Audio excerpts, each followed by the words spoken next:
Kita lanjut sebelum ke materi.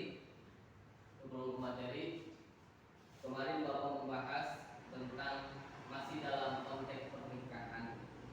Bab pernikahan dari mulai apa itu pernikahan, definisi dari pernikahan, terus hak kewajiban daripada seorang suami belum Bapak bahas.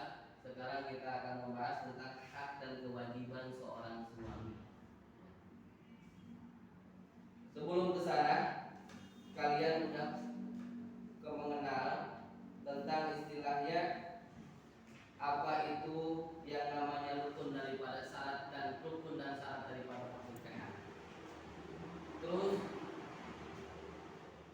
kapasitasnya dalam artian untuk menikah istilahnya tujuan daripada pernikahan sudah Bapak bahas. Pernikahan itu beberapa tujuan. Terus rukun syarat daripada pernikahan kalian harus tahu, sudah dibahas kemarin. Ada yang tahu rukun dan syarat daripada pernikahan? Ada yang tahu? Lupa lagi apa istilahnya, bisa dikatakan belum paham. Ya udah, kita bahas saja tentang sekarang syarat dan kewajiban, atau bukan syarat, hak dan kewajiban seorang suami. Hak dan kewajiban pertama ada hak kebersamaan suami istri. Yang kedua ada kewajiban seorang suami. Yang ketiga ada kewajiban seorang istri. Yang terakhir hikmah di dalam pernikahan. Itu yang untuk pertemuan sekarang kita akan bahas tentang itu. Jadi kewajiban bersama antara suami dan istri, terus kewajiban seorang suami, yang selanjutnya kewajiban seorang istri, dan terakhir hikmah di dalam pernikahan. Kalian harus benar-benar paham tentang pernikahan, karena kita manusia itu pasti ada pernikahan. Sunatullah untuk melaksanakan pernikahan. Yang pertama, kewajiban bersama. Manusia suami istri wajib memelihara dan mendidik anaknya. Jadi anak yang kita miliki, yang Allah berikan disebutkan amanah, maka kita wajib untuk memeliharanya. Bukan hewan saja yang kita pelihara, tapi anak yang dilahirkan daripada istri kita, maka wajib untuk dipelihara. Dari segi istilahnya pendidikannya di mana, dari segi istilahnya pergaulannya di mana, harus benar-benar diawasi. Terus bagaimana kesehatannya dan sebagainya harus benar-benar diawasi. Jangan sampai istilahnya anak kita begitu udah melahirkan udah aja hidup sebiasa, dalam artian tidak dipagari dengan syariat Islam. Maka anak, kejadian kemarin kan di daerah, kalau nggak salah daerah Maja, hari Rabu itu di daerah Maja, ada salah satu anak yang tega membunuh orang tuanya. Karena apa? Karena harta. Dia tega sampai menghabisi ayahnya sendiri, sampai meninggal dunia. Karena apa? Itu karena harta. Kenapa anak tersebut bisa seperti itu? Ada yang tahu? Tahu. Apa alasannya? Gila.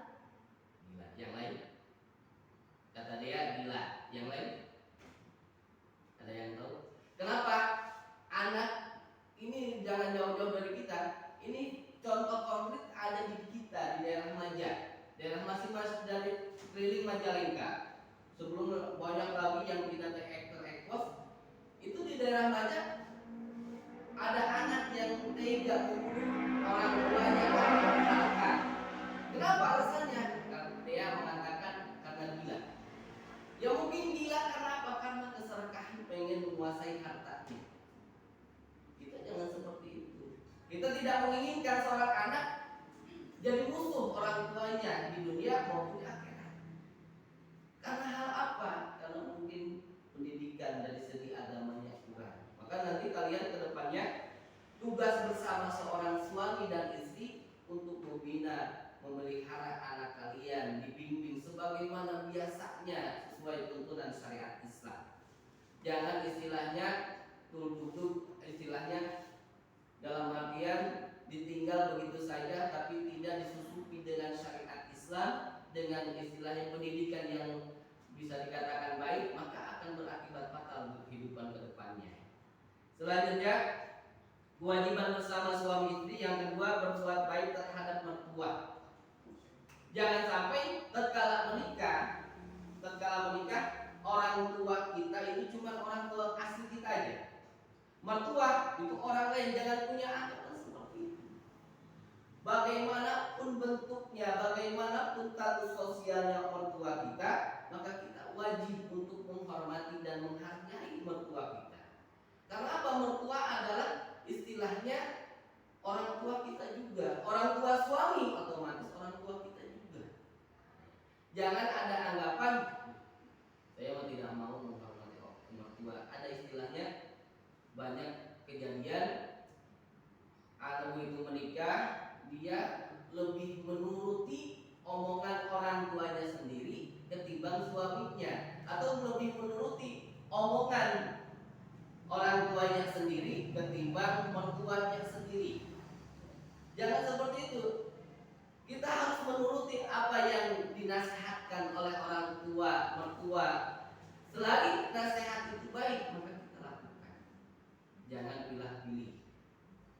Untuk ayat bahasana dalam artian bisa dikatakan banyak contoh dia tidak mau, apalagi alhamdulillah dia tidak mau anaknya itu diasuh oleh mertuanya. Jangan seperti itu. Mertua kita itu orang tua kita sendiri. Yang selanjutnya, yang ketiga, kewajiban bersama yaitu istri setia, suami setia dalam hubungan rumah tangga. Konteks setia itu bukan setiap tikungan ada. Bukan istilahnya setia, insya Allah saya akan setia sehidup semati, itu bohong. Nasrullah istilahnya setia sehidup semati, itu bohong. Dia meninggal, Nasrullah menikah lagi. Tidak akan mungkin istilahnya dia meninggal, Nasrullah istilahnya cinta saya istilahnya cuma untuk dia. Tidak mungkin. Karena apa? Apalagi masih muda, pengen dilayani, pengen disayangi. Itu seorang manusia seperti itu. Itu wajar. Manusia pengen dilayani dan disayangi, itu wajar. Apalagi istilahnya kita disanjung, itu kebiasaan kita. Gak ada akan mungkin kan kita istilahnya dalam artian ada orang yang menjelek-jelekan, kan hati kita sakit. Tapi ketika ada orang yang memuji kita, hati kita terasa terbang kemana-mana. Itu manusiawi. Jadi kewajiban bersama suami istri yang ketiga yaitu setia. Istri setia kepada suami, suami setia kepada istri. Jangan istilahnya setia di depan suami saja, di belakang suami main serong. Jangan seperti itu. Kita harus istilahnya tatkala ikrar janji di dalam pernikahan, janji kalian di dalam sesudahnya ada ijab kabul, kalian sana udah janji di mata Allah dan di mata suami, semua yang ada di sana itu menyaksikan kita berjanji. Jangan seperti itu. Kalau kita tidak konsisten pada janji kita, maka bagaimana kehidupan kita ke depannya? Yang selanjutnya, yang keempat, kewajiban bersama yaitu saling membantu antara keduanya. Misalkan istri lagi sibuk, istri istilah pagi-pagi udah mulai sibuk kan, istri kerja, suami kerja. Istri sibuk mencuci, istilahnya menyiapkan makanan buat kita, sarapan buat kita, dan istilah terus membersihkan rumah. Kita diam saja. Seorang suami harus bisa membantu ketika istri sibuk. Karena apa? Dua-duanya misalkan istilahnya dua-duanya bekerja. Kalau misalnya salah satunya istri kita tidak bekerja, biarpun istri tidak bekerja, kita ketika lihat istri sibuk apalagi sudah punya anak, maka kita sebagai suami sepatutnya untuk membantu. Bapak juga pagi-pagi udah mulai jam 5 kan, tengah 5 pagi udah mulai sibuk. Istri ke dapur cuci, sambil cuci itu sambil istilahnya menanak nasi, menyiapkan kopi dan sebagainya, terus membersihkan rumah dan sebagainya. Kita sebagai suami harus bisa membantu seorang istri. Itu konsep rumah tangga seperti itu. Jangan istilahnya idealis individu dikedepankan. Saya tidak mau, saya seorang suami, masa saya harus jemur pakaian? Saya seorang suami, masa harus istilahnya membantu pekerjaan istri? Jangan ada idealis, individualis, ideal pada diri kita. Istilahnya merasa saya paling kepala keluarga. Istri pun demikian. Tatkala suami sibuk, tatkala suami istilahnya ada masalah, harus bisa membantu menyelesaikan masalahnya. Itu konteks rumah tangga yang sebenarnya. Jangan istilahnya apalagi kehidupannya yang masing-masing. Suami mendapatkan uang 3 juta dalam 1 bulan, istri mendapatkan uang 3 juta. Kita istilahnya uang 3 juta tersebut uang istri untuk istri, uang suami untuk suami. Itu bukan rumah tangga seperti itu. Yang namanya rumah tangga itu kan dari definisi awal itu menggabungkan dua insan yang berbeda dari segi pikiran, dari segi pemahaman, dari segi jenis kelamin dan sebagainya, disatukan untuk istilahnya menuju kepada tujuan yang istilahnya kehidupan yang diridhoi oleh Allah Subhanahu wa taala. Yang selanjutnya yang keempat, kewajiban bersama suami dan istri yaitu menjaga penampilan lahiriah dan batiniah. Suami harus bisa menjaga penampilannya. Jangan mentang-mentang saya mah udah laku, mau apa harus istilah bersolek. Suami misalkan rambutnya gondrong, kumisnya patlan dan sebagainya, mandi istilahnya mandinya cuma 1 hari 1 kali, gimana kan bau kesan dan sebagainya, tidak dihiraukan. Itu tidak boleh seperti itu. Kebalikannya seorang istri, pagi-pagi yang lain udah bangun tidur terus, pagi-pagi udah mandi, dia istilahnya dihiraukan aja, yang lain bersolek, udah gak apa-apa, dihiraukan saja. Jangan seperti itu. Kita harus bisa menjaga lahiriah kita. Untuk apa? Untuk keharmonisan rumah tangga kita. Suami, istri, tatkala salah satu pasangannya ada istilahnya ada suatu kejanggalan, misalkan lambat laun kan kita itu tambah umur itu bukan tambah cantik, tambah istilahnya tambah keriput, tambah tua tambah keriput, bukan tambah tua tambah cantik. Zaman sekarang, apalagi zaman sekarang, anak zaman sekarang itu make up itu sampai 1 dus. Ini anak zaman sekarang make up itu berlapis-lapis. Kalau bilang istri bapak tidak seperti itu. Untuk make up aja itu membutuhkan uang 500.000 dalam 1 bulan. Bagaimana kita makan? Uang kita dapatkan cuma 2 juta, dan kan makan itu kan begitu udah rumah tangga, udah berkeluarga, udah nikah, dari mulai garam dan lauk pauk sampai istilah deterjen itu kita pikirkan. Sewaktu kalian belum nikah, tidak memikirkan hal seperti itu. Yang dipikirkan apa? Saya harus bersolek. Untuk apa penampilan saya? Untuk mendapatkan istilahnya laki-laki yang saya idamankan. Itu kan. Tapi begitu udah nikah, kalian paradigma seperti itu kalian lupa. Bahwa apa? Begitu udah rumah tangga, kebiasaan tersebut sedikit-sedikit kalian kurangi. Karena apa? Kalian harus bisa memanage keuangan rumah tangga kalian. Jangan sampai di tanggal 25 kalian udah kolek keuangan, nggak ada spesial pun. Beras udah habis, tombak udah habis, deterjen udah habis. Bagaimana? Ujung-ujungnya kalian istilahnya menistil terus yang paling ampuh.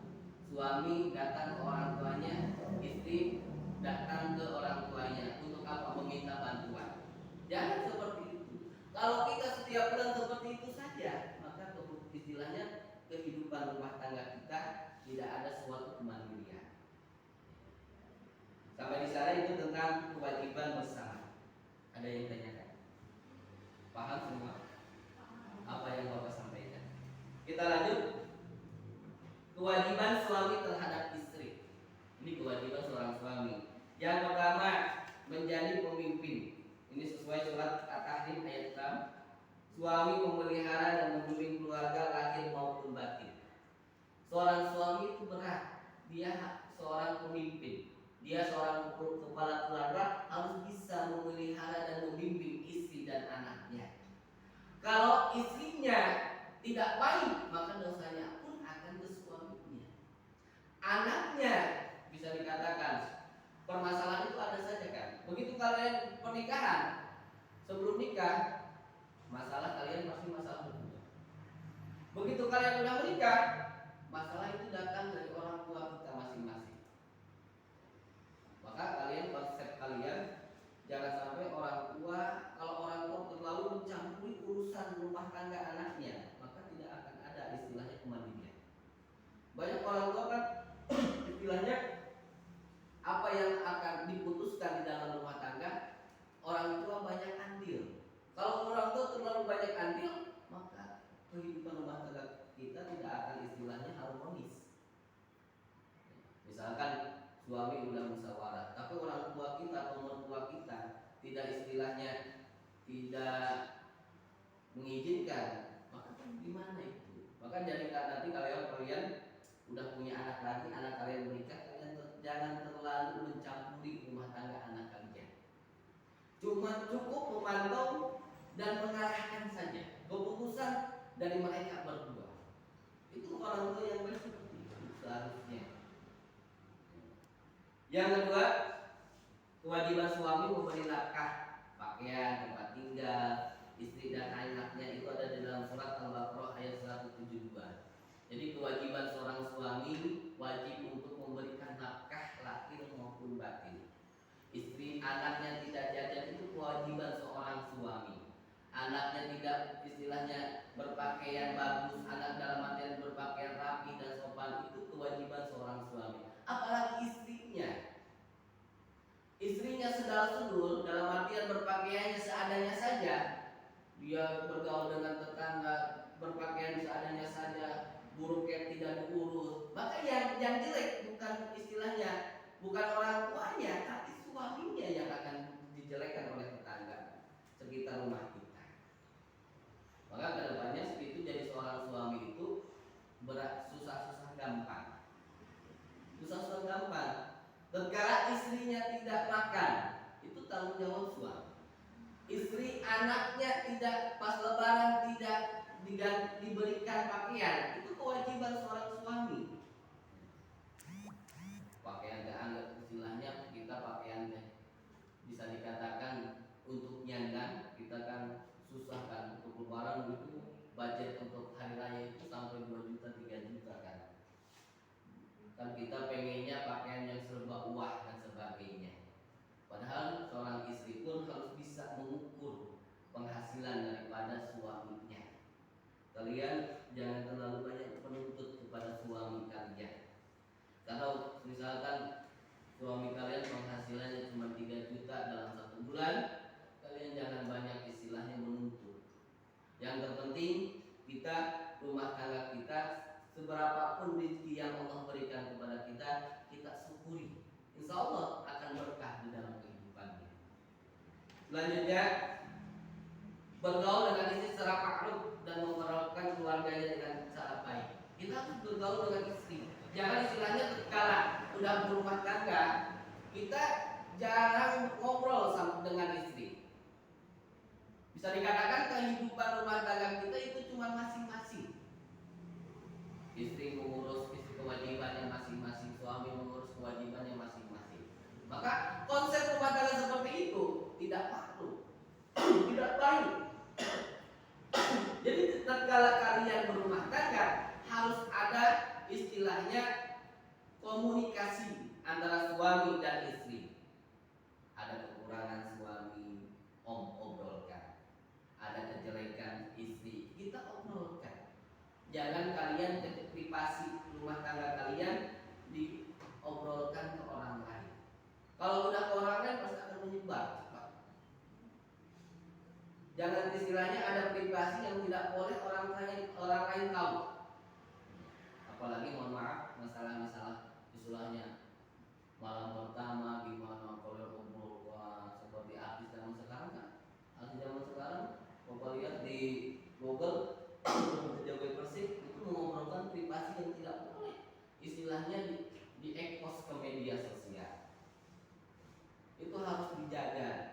kekurangan suami kita tatkala malam pertama, kita istilahnya jangan diekspos. Kekurangan istri kita tatkala malam pertama, jangan kita ekspos juga.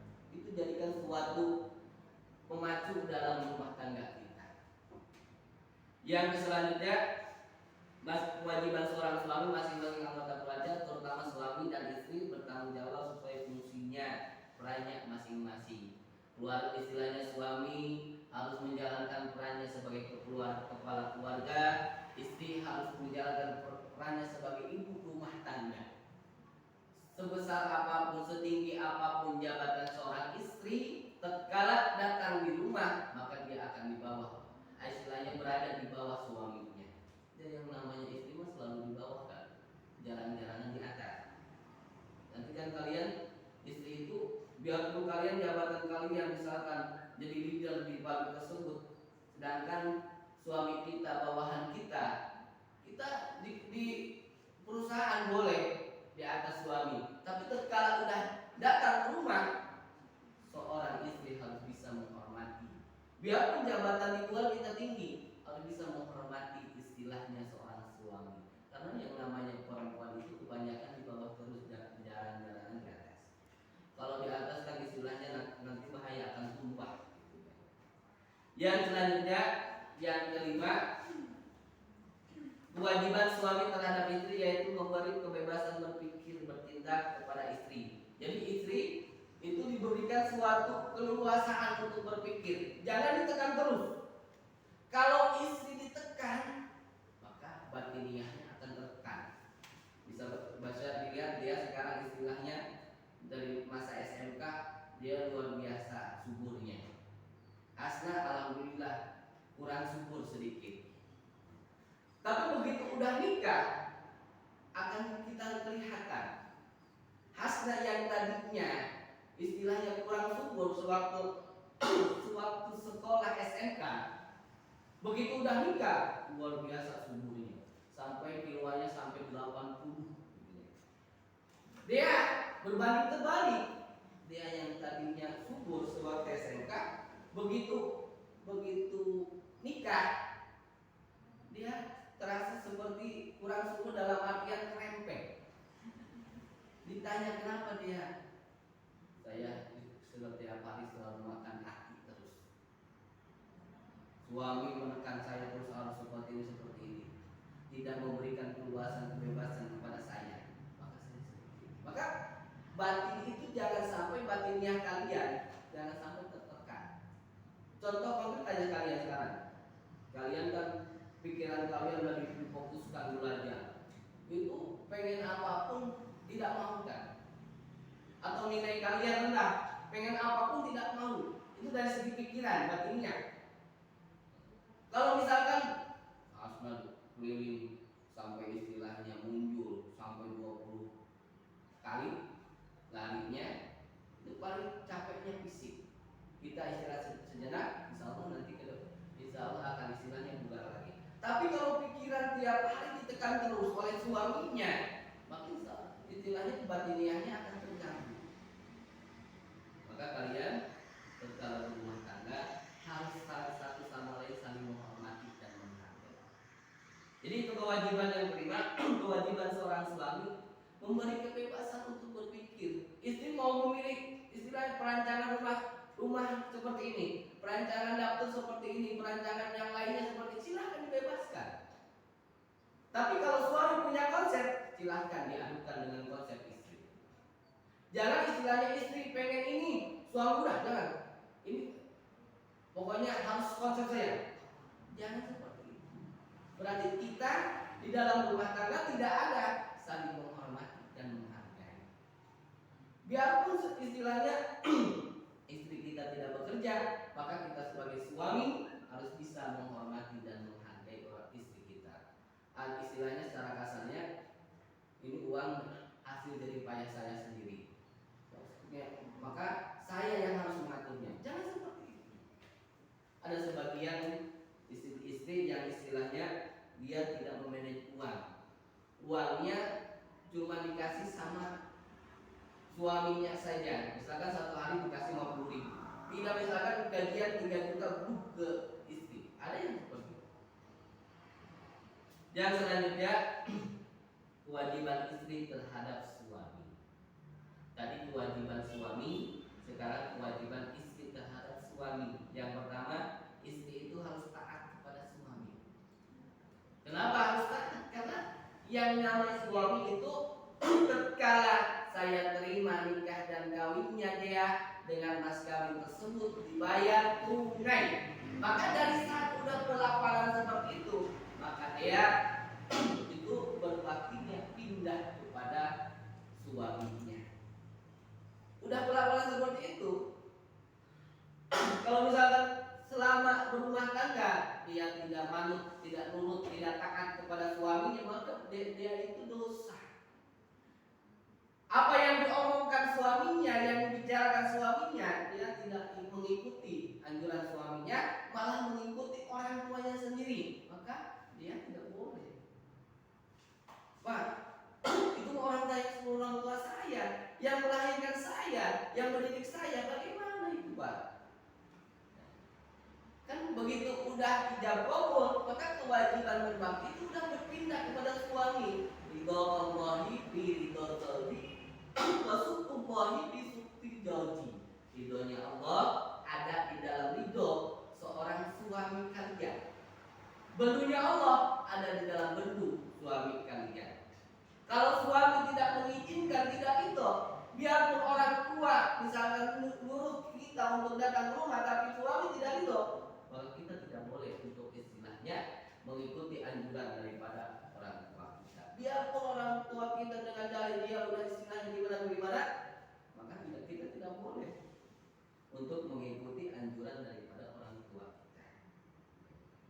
Maka kalian harus benar-benar istilahnya berbakti kepada suami kalian. Istri yang setia kepada suaminya berarti telah mengimbangi kewajiban suaminya kepadanya. Istri kepada suaminya adalah dalam kebaikan.